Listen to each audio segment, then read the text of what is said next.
ini kan banyak juga yang bertanya kalau ini stadion buat timnas dong, pakai jangan konser atau gimana nih, mungkin penerangan dari Pak Hadi seperti apa, dan mungkin ada klub lain mungkin yang ingin bermarkas di sini seperti apa Pak, pencerahannya, karena banyak supporter juga yang minta udah khusus dong timnas gitu, tapi kan mungkin Bu Tari bisa jelasin, ini kan BLU juga gitu ya, mungkin penjelasan dari Pak Hadi seperti apa? Baik, sekarang ini Bu Tari ya, karena masalah event yang paling ini Bu Tari, supaya balance. Oke, jadi sebenarnya kalau kita kita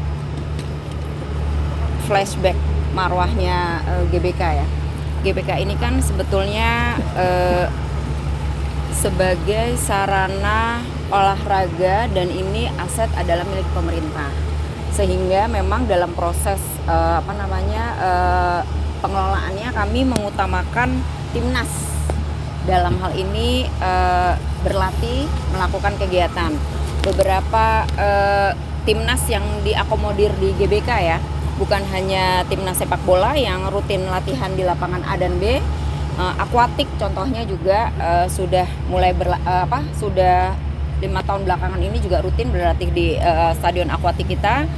Kemudian juga hoki, itu juga banyak lah ya, olahraga-olahraga lain termasuk juga tenis yang sekarang kita tahu juga prestasinya naik terus, itu juga rutin berlatih di area tenis kita. Jadi memang kalau kita bicara statistik okupansi ya, karena saya di pemasaran jadi basisnya harus data gitu ya. Pemakaian terbesar GBK itu dari olahraga. Kemarin kita juga diundang podcast di Detik gitu ya. Itu juga kita sudah sampaikan bahwa secara okupansi pemakaian GBK itu tetap juaranya adalah olahraga. Jadi kenapa seolah-olah konser menjadi highlight gitu ya? Oh, ini konser melulu gitu. Kita tahu ya, karena bidangnya olahraga, jadi ya tidak terlalu dekat dengan broadcast, dengan hingar-bingar sosial media gitu ya. Kalau konser itu kan memang dekat dan punya kepentingan untuk itu ya, untuk mengekspos konser-konser itu. Nah, upaya apa yang dilakukan oleh GBK menghadapi hal ini? Kami sekarang ini ya ini salah satu yang kita lakukan. Kita lebih dekat dengan media gitu ya. Kita juga butuh bantuan teman-teman media supaya juga tolong kegiatan-kegiatan olahraga kita tolong diekspos juga gitu ya. Sebetulnya banyak sekali. Kemarin GBK sendiri bekerja sama dengan PB Perbasasi membuat kegiatan softball. Itu juga bergengsi karena itu juga mendukung prestasi ya, bukan olahraga yang sifatnya exhibition, tapi memang untuk atlet-atlet yang akan mewakili daerah-daerahnya berangkat ke PON. Ini salah satu upaya daripada GBK juga untuk melakukan lebih banyak kegiatan-kegiatan olahraga. Nah, sebetulnya sudah banyak gitu loh. Banyak banget. Nah, nanti bulan Agustus kita ada juga dalam rangka HUT juga itu di akuatik gitu. Itu juga kerjasama dengan PRSI. Jadi kalau dibilang konser enggak gitu. Faktanya, datanya juaranya tetap olahraga gitu ya. Apalagi kalau kita lihat sekarang mungkin teman-teman iseng-iseng gitu ya, penuh di GBK ini, ring road segala macam. Apakah itu konser? Enggak. Konser kita terutama di SU ya. SU ini tadi saya sampaikan salah satu venue yang kita hybrid dalam reservasinya. Kenapa? Yang pertama tadi disampaikan juga ini adalah aset. Satu, kedua ini heritage. Jadi kita mencoba untuk menjaga event-event yang bisa masuk ke dalam SU GBK. Contoh, mulai bulan Juni sampai Desember direksi mengambil kebijakan untuk melakukan pembatasan event-event. Izin ya Pak Dirum. Kenapa? Karena kita memang ingin fokus memperbaiki rumput kita supaya nanti ketika timnas berlaga itu betul-betul fit dan prima gitu. Jadi itu yang salah satu yang kita lakukan, terutama untuk stadion utama ya. Kita betul-betul mensortir event-event yang memang punya kualitas yang lebih baik. Itu yang pertama. Kemudian juga yang melibatkan crowd yang banyak gitu. Jadi seperti itu sih. Tapi kira-kira memungkinkan nggak Bu kalau untuk lapangan di Stadion GBK ini hanya untuk kegiatan sepak bola untuk timnas atau klub-klub yang lain? Memungkinkan dalam hal apa nih? Karena selama ini kita sudah membuka untuk itu. Jadi kegiatan yang konser atau yang lain-lain tidak bisa di dalam lapangan. Kalau kita bicara multifungsi di stadion di dunia itu saya sepengetahuan kami ya, nanti mohon dikoreksi, semua multifungsi. Kita tahu tadi udah disampaikan juga bahwa GBK itu dalam kehidupannya, dalam pengelolaannya kami itu menggunakan dana mandiri. Itu satu hal yang harus diketahui.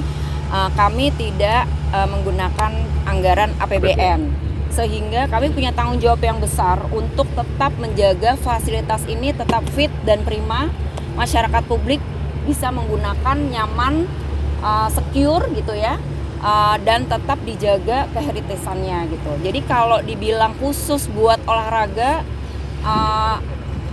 rasanya agak sulit gitu ya, tapi memang kami pengelola harusnya lebih bisa mempersiapkan diri supaya semua kegiatan bisa terakomodir gitu ya, karena memang tadi itu ya kita punya satu PR besar yang tadi saya sampaikan terkait PSN. Itu juga kan cita-cita Republik ini untuk GBK itu bisa digunakan sebagai sport tourism destinasi, artinya memang sport, edukasi dan edutainment gitu ya. Jadi ada pendidikannya, ada olahraganya, ada entertainmentnya juga gitu ya. Kita juga harus mendukung industri kreatif supaya lebih giat lagi mendukung pariwisata di Indonesia. Saya menambahkan sedikit ya, untuk disampaikan juga ke publik, memang dari sisi kami ini karena kami pelayanan publik ya, tentunya juga konsekuensinya adalah akan sangat dimonitor. Walaupun sebetulnya yang tadi disampaikan Pak Hadi, monitor dari publik ini menjadi sangat penting buat kita karena itu adalah mereview bagaimana kualitas, bagaimana apa yang harus ditingkatkan, apa yang mesti kita kurangin, balancing itu tadi gitu ya. Tetapi terkait tadi bagaimana kita mengatur schedule, sebetulnya itu tadi kebijakan untuk hybrid dalam reservasi itu merupakan satu kebijakan yang sebetulnya juga tidak mudah buat kita, karena kita sudah ngomong juga ke publik bahwa semuanya online system, tapi resiko itu kita ambil, itu yang pertama. Kedua, baru-baru ini mungkin teman-teman tahu kita menolak konser besar Ed Sheeran ya, contoh gitu ya. Itu satu bukti dari sisi revenue, karena saya di marketing tentunya juga saya ada target revenue. Dari sisi revenue kita tentunya kehilangan. Dari sisi portfolio event internasional, Ed Sheeran itu event besar gitu ya. Tapi kami berani mengambil resiko untuk menolak kegiatan tersebut tidak di GBK. Karena pada saat itu berbenturan dengan waktu maintenance stadion utama gitu ya.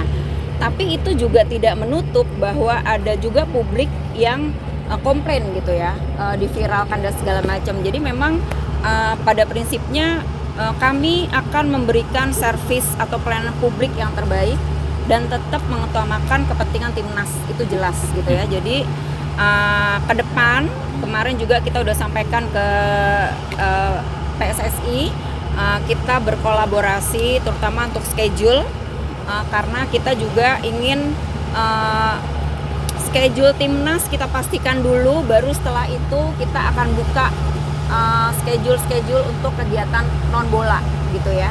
Itu juga harus diketahui. Nah, dalam kesempatan ini saya juga ingin menyampaikan bahwa rumput ketika sebelum dipakai itu juga ada treatment yang harus dilakukan. Setelah dipakai pun itu harus ada treatment yang dilakukan, dan itu harus ada jeda waktu untuk melakukan kegiatan berikutnya. Bukan hanya kegiatan konser tapi juga kegiatan bola itu sendiri gitu. Jadi hal-hal seperti ini mungkin juga yang harus diedukasi ke publik gitu ya, bahwa kami juga tidak mudah untuk melakukan perawatan daripada stadion utama ini. Saya rasa itu sih. Terima kasih sudah menonton. Silakan subscribe, like, dan jangan lupa komen di bawah ya bola spotter.